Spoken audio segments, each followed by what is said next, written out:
Bon dia, federats i federades. Com bé sabeu, recentment la Junta Directiva de la Federació Catalana de Caça us va convocar una assemblea extraordinària, una assemblea telemàtica extraordinària,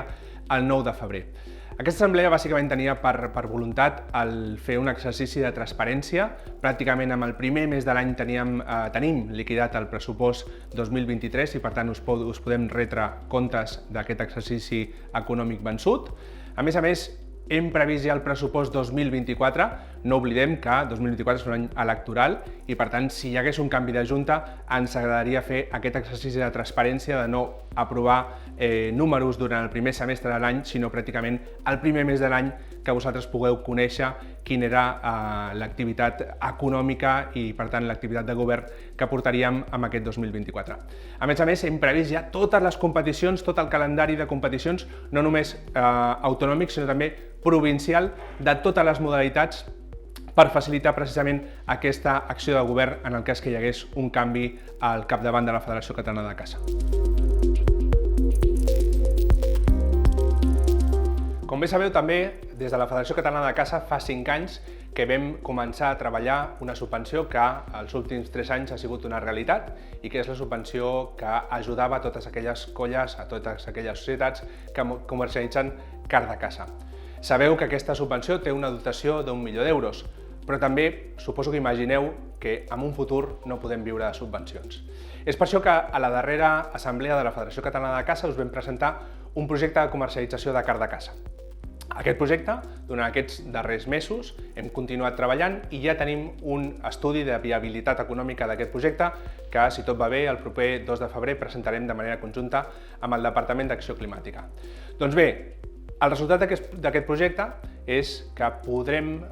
valoritzar la carn de caça i que no sigui un subproducte de l'acció de caçar, sinó donar-li valor com està passant a parts d'Andalusia, a parts d'Extremadura o de Castella-La Manxa. I per tant, intentar que el valor afegit de la carn de caça es quedi aquí, a Catalunya, aquí on la cacem. D'aquesta manera, la Federació Catalana de Caça ha optat, de fet divendres passat, amb una subvenció per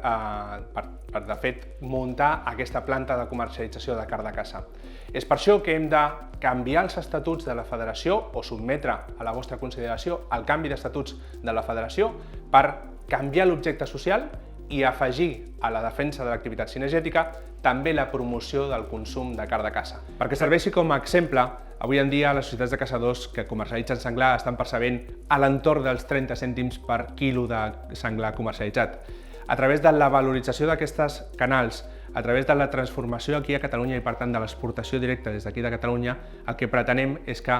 el retorn cap a les societats de caçadors estigui a l'entorn de l'1,30, €1,50 per quilo de senglar comercialitzat.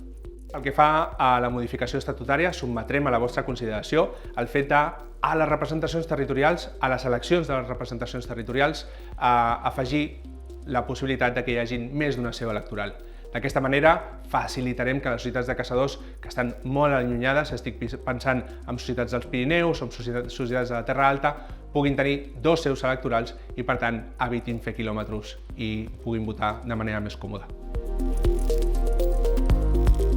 Finalment, en atenció a tots aquells que ens heu manifestat la dificultat tecnològica d'accedir a aquesta assemblea telemàtica, doncs la Junta de la Federació Catalana de Caça ha decidit fer la mateixa convocatòria, però en aquest cas de manera presencial, el 8 de març, divendres 8 de març, a Sant Fruitós de Bages. Us esperem a tots i a totes, sereu benvinguts.